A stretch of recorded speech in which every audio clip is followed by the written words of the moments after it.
देखिए, भारत बोलिए, इंडिया बोलिए, हिंदुस्तान बोलिए, सब मेरा है। चांद मेरा है, ये धरती मेरा है, ये सूरज मेरा है, पूरा संसार मेरा है, आपका मस्जिद मेरा है, मेरा मंदिर मेरा है। जिनको ये बदलना होता है, दरअसल उन्होंने अपने बाप 10 बार बदले हुए हैं। ये उनको शौक रहता है, उनको लगता है नहीं नहीं ये मेरा बाप नहीं जच रहा है, बदल दो, नया बाप ले आएंगे। अम्मी मैं जा रहा हूँ, मम्मी मैं जा रहा हूँ, ले आता हूँ। तो उन कुछ कर ही नहीं सकते हम। उनका रोज बाप बदलने वालों से वो नाम ही बदलेंगे और क्या। का फूल माला से स्वागत होगा सदन में। अपशब्द कहने वाले मुसलमानों को, अपशब्द कहने वाले को अगर आप, क्योंकि बीजेपी का देखिए रणनीति यही है, मुसलमानों को जिसने भी पीड़ा पहुंचाई वो बीजेपी के लिए हीरो है। वो तो मुझे डर लग रहा था कि कहीं ना मतलब कोई भारतीय जनता पार्टी वाला सांसद या नेता अपनी बिटिया दे ना दे उसको विदुड़ी को कि भैया तुम दामाद बन जाओ, तुमने बहुत बहादुरी का काम किया है। और हो सकता है दिया भी हो, अभी हम न्यूज़ में तो आई नहीं है। मैं आपके पिताजी की हत्या कर दूंगा तो आप मुझे अच्छाई थोड़ी करेंगे। अच्छा। गांधी जी के जिस तरह से उन्होंने हत्या करने के बाद एक आतंकवादी के तौर पर उन्हें फांसी पर चढ़ाया गया, लटकाया गया, तो उसके बच्चों को तो बिलबिलाना लाजिमी है सर। वो तो गाली, मैं तो चाहता हूँ कि जिस दिन गालियाँ बंद हो जाएंगी, मुझे ये डर है कि उस दिन नाथूराम गोडसे की औलादें ना खत्म हो जाए। अच्छा। मैं चाहता हूँ ये गालियों का सिलसिला चलता रहे ताकि हमें ये पता चले कि इस देश में अभी भी कितने गद्दार मौजूद हैं। अपनी पत्नी छोड़ के भाग सकता है भाई सत्ता के लिए। मुझे प्रधानमंत्री का पद दीजिए, मैं अपनी पत्नी नहीं छोड़ सकता। मैं बहुत मोहब्बत करता हूँ, वो हौसला सिर्फ मोदी जी के पास है। और मैं यकीन के साथ बोलता हूँ कि भारतीय राजनीति में ऐसा कोई माइकल लाल पैदा नहीं हुआ जो ये कदम उठा सके। देखिए, एक नई जनरेशन पैदा हुई है जो हमारे बाद की है, जो अभी 14-15 साल की एज वाले हैं। इस जनरेशन को ये सिखाया गया कि इस देश में अगर असली खतरा है तो मुसलमान है। मुसलमान मंदिर से प्रसाद ले ले या कहीं घूमता पाया जाए, बाइक से घूमता है, तो उन्हें देख के उनको ये एक फीलिंग आती है कि ये देशद्रोही है। दरअसल ये जनरेशन अपने आप खत्म कर लेगी। जब वो नौकरी करने जाएंगे देखेंगे अरे यार ये तो मालिक इसका मुसलमान है।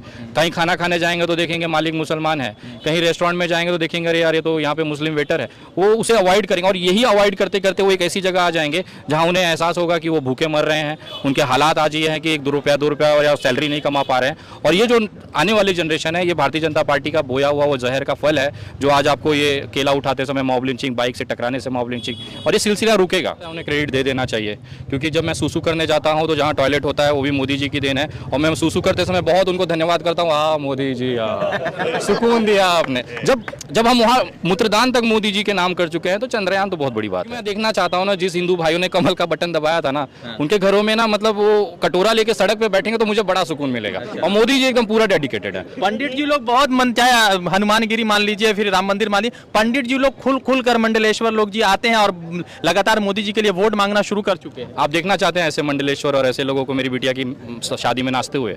पैसा फेंक तमाशा देख भाई। मैं गारंटी के साथ बोल रहा हूँ, जितने आज ये जो भड़काऊ बयान देने वाले जितने भी भारतीय जनता पार्टी के एजेंट हैं ना, जो भगवा पहन के बड़ी बड़ी बातें कहते हैं, मुंह मांगा प्राइस दूंगा अपनी बिटिया की शादी में। नहीं नचाया ना, उनकी मुन्नी बदनाम हुई तो भूलिएगा मेरे को। संविधान ने सांसद विदुड़ी को संसद भवन के अंदर गाली देने का अधिकार दिया है ना, उसी संविधान ने मुझे सड़क पर रह के इनकी भोसड़ी देने का अधिकार दिया। कंधे पे बंदूक रखिए और हिंदू का शिकार करिए, और अपनी बिटिया मुसलमान को देके उनको जीजा बनाइए, उनको दामाद बनाइए। ट्रेंड है भाजपा का। अब लिस्ट है बहुत बड़ी, मैं बताने जाऊंगा तो 1 घंटे। अरे सर बहुत है। वो है कि जिसको हम जानते हैं, यहाँ रोज कितने ही अपनी बेटियों को देके हो रहा है, मतलब वहाँ उल्टा चल रहा है कहीं भी हो। देखिए मैं ये कह रहा हूँ ना, 2024 का चुनाव बेहद करीब है। विनय दुबे जी कोलकाता में है। साथ ही साथ ये भी है कि आज गांधी जयंती थी और सोशल मीडिया पर गांधी को फिर से गोली मारकर पोस्ट और वीडियो शेयर किए जा रहे हैं। विनय भाई, सबसे पहले कि हम गांधी के देश में जी रहे हैं, मगर गांधी को आज भी गाली दी जा रही है 2023 में। बेशक दी जाएगी, क्यों नहीं दी जाएगी गाली। नाथूराम भले मर गया लेकिन उसके बच्चे तो अभी भी है ना। अच्छा। तो वो जो बच्चे हैं उसकी जनरेशन बढ़ती जा रही है। देखो, अगर मैं आपके पिताजी की हत्या कर दूंगा तो आप मुझे अच्छाई थोड़ी करेंगे। अच्छा। गांधी जी के जिस तरह से उन्होंने हत्या करने के बाद एक आतंकवादी के तौर पर उन्हें फांसी पर चढ़ाया गया, लटकाया गया, तो उसके बच्चों को तो बिलबिलाना लाजिमी है सर। वो तो गाली, मैं तो चाहता हूँ कि जिस दिन गालियाँ बंद हो जाएंगी, मुझे ये डर है कि उस दिन नाथूराम गोडसे की औलादें ना खत्म हो जाए। अच्छा। मैं चाहता हूँ ये गालियों का सिलसिला चलता रहे ताकि हमें ये पता चले कि इस देश में अभी भी कितने गद्दार मौजूद हैं। अच्छा, 2024 है, एक तरफ इंडिया का गठबंधन 38 पार्टियां और इंडिया का गठबंधन 28 पार्टियां, मगर फिर भी भाजपा के लोग कहते हैं कि मोदी जी के मुकाबले कोई नहीं है। सही बात है ना। अब कौन अपनी पत्नी छोड़ के भाग सकता है भाई सत्ता के लिए?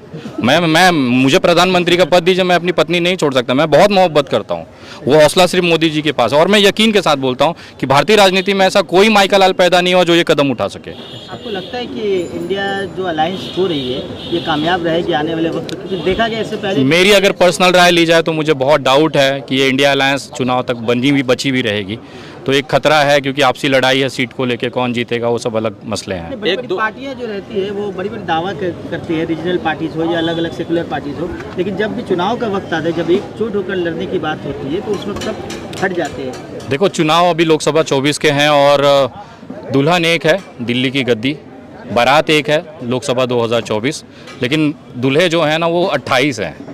अभी 28 दुल्हों में से डिसाइड करना पड़ेगा कि दुल्हन के साथ कौन जाएगा, और यही असली मारामारी है। जिस दिन ये पार्टियों को लग गया तो मामला सॉल्व हो जाएगा। दिल्ली के सुंदर नगरी में आप जैसे पंडित जी हैं, लगातार मुसलमान के साथ आकर आप खा पी रहे हैं, बातचीत कर रहे हैं। दिल्ली के सुंदर नगरी में एक बच्चा जो है केला पकड़ लेता है प्रसाद के तौर पर, उसकी पीट कर हत्या हो रही है। 2014 से ये चलन चल गया, तो आखिर कब तक ये चलन चलेगा और रोकेगा कौन इसको? देखिए, एक नई जनरेशन पैदा हुई है जो हमारे बाद की है, जो अभी 14-15 साल की एज वाले हैं। इस जनरेशन को ये सिखाया गया कि इस देश में अगर असली खतरा है तो मुसलमान है। मुसलमान मंदिर से प्रसाद ले ले या कहीं घूमता पाया जाए, बाइक से घूमता है, तो उन्हें देख के उनको ये एक फीलिंग आती है कि ये देशद्रोही है। दरअसल ये जनरेशन अपने आप ख़त्म कर लेगी। जब वो नौकरी करने जाएंगे देखेंगे अरे यार ये तो मालिक इसका मुसलमान है, कहीं खाना खाने जाएंगे तो देखेंगे मालिक मुसलमान है, कहीं रेस्टोरेंट में जाएंगे तो देखेंगे अरे यार ये तो यहाँ पे मुस्लिम वेटर है, वो उसे अवॉइड करेंगे। और यही अवॉइड करते करते वो एक ऐसी जगह आ जाएंगे जहाँ उन्हें एहसास होगा कि वो भूखे मर रहे हैं, उनके हालात आज ये हैं कि 1-2 रुपया और या सैलरी नहीं कमा पा रहे हैं। और ये जो आने वाली जनरेशन है, ये भारतीय जनता पार्टी का बोया हुआ वो जहर का फल है, जो आज आपको ये केला उठाते समय मॉब लिंचिंग, बाइक से टकराने से मॉब लिंचिंग, और ये सिलसिला रुकेगा। मैं ये जानता हूँ कि अगर रात हुई है तो वो सवेरा भी आएगा, और हमारे देश में नया बदलाव हमेशा से हुआ है और ये मुमकिन है। जनता जान रही है और सारी चीज़ें समझ रही है। चांद पर भी आप जो है कह रहे हैं लोग, कुछ लोग कि चांद का नाम भी बदलकर जो है भारत रख दीजिए, इंडिया नहीं रखिए, और इंडिया का नाम बदलकर भारत रख देंगे। तो विनय दुबे इस भारत और इंडिया को कैसे देखते हैं? देखिए, भारत बोलिए, इंडिया बोलिए, हिंदुस्तान बोलिए, सब मेरा है। चांद मेरा है, ये धरती मेरा है, ये सूरज मेरा है, पूरा संसार मेरा है। आपका मस्जिद मेरा है, मेरा मंदिर मेरा है। जिनको ये बदलना होता है, दरअसल उन्होंने अपने बाप 10 बार बदले हुए हैं। ये उनको शौक रहता है, उनको लगता है नहीं नहीं ये मेरा बाप नहीं जच रहा है, बदल दो, नया बाप ले आएंगे। अम्मी मैं जा रहा हूँ, मम्मी मैं जा रहा हूँ, ले आता हूँ। तो उन कुछ कर ही नहीं सकते हम। उनका रोज बाप बदलने वालों से वो नाम ही बदलेंगे और क्या कर सकते हैं। वो हकी जमाएंगे कि नहीं नहीं दाऊद जी मेरे आज से नए पापा हो जाएंगे। तो ये ट्रेंड है। अब देखिए, ये प्रॉब्लम उनकी माता जी के साथ है कि वो कैसे नए बाप को अपने एक्सेप्ट करती है, तो बैठवा तो करेगा ही ये सब। रमेश बिदौरी के खिलाफ कोई एक्शन नहीं, हालांकि उनको राजस्थान का टोंक का प्रभारी बना दिया गया। बनाएंगे ना सर। देखिए, जिस दिन बलात्कारियों का फूल माला से स्वागत होगा, सदन में अपशब्द कहने वाले मुसलमानों को, अपशब्द कहने वाले को अगर आप, क्योंकि बीजेपी का देखिए रणनीति यही है, मुसलमानों को जिसने भी पीड़ा पहुंचाई वो बीजेपी के लिए हीरो है। वो तो मुझे डर लग रहा था कि कहीं ना मतलब कोई भारतीय जनता पार्टी वाला सांसद या नेता अपनी बिटिया दे ना दे उसको विदुड़ी को कि भैया तुम दामाद बन जाओ, तुमने बहुत बहादुरी का काम किया है। और हो सकता है दिया भी हो, अभी हम न्यूज़ में तो आई नहीं है। अगर कोई ऐसा हो तो बताइए मुझे भी। तो आखिर जो जिस तरह से अभी पूरा सिलसिला चला है, मोदी जी को लेकर कह रहे हैं कि चंद्रयान के लिए सारा जो क्रेडिट है वो मोदी जी का, बाकी नेहरू ने चंद्रयान को लेकर इसरो बनाया, उनका कोई क्रेडिट। देखिए, मुझे लगता है उन्हें क्रेडिट दे देना चाहिए, क्योंकि जब मैं सूसू करने जाता हूं तो जहां टॉयलेट होता है वो भी मोदी जी की देन है। और मैं सूसू करते समय बहुत उनको धन्यवाद करता हूँ, हाँ मोदी जी सुकून दिया आपने।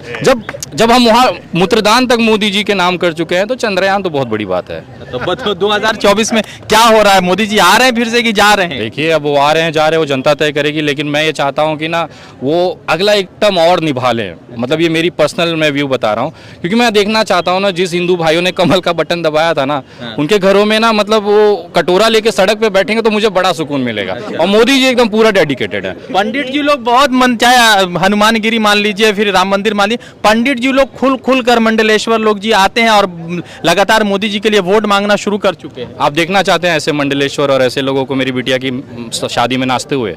पैसा फेंक तमाशा देख भाई। मैं गारंटी के साथ बोल रहा हूँ, जितने आज ये जो भड़काऊ बयान देने वाले जितने भी भारतीय जनता पार्टी के एजेंट हैं ना, जो भगवा पहन के बड़ी बड़ी बातें कहते हैं, मुंह मांगा प्राइस दूंगा अपनी बिटिया की शादी में। नहीं नचाया ना, उनकी मुन्नी बदनाम हुई तो भूलिएगा मेरे को। नाचेंगे?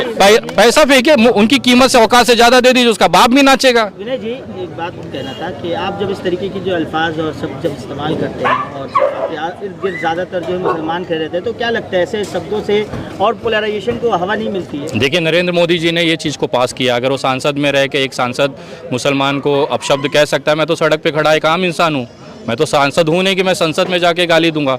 और रही बात भविष्य में कभी ऐसा मौका है, क्योंकि मेरा पॉलिटिकल इंटरेस्ट जीरो है, सामाजिक कार्य करता हूँ, भविष्य में कभी पहुँचा वहाँ पे तो मैं आपको गारंटी देता हूँ ना, मेरी गालियाँ ना इनसे सब पे भारी पड़ेगी और मैं हमेशा सस्पेंड ही रहूँगा।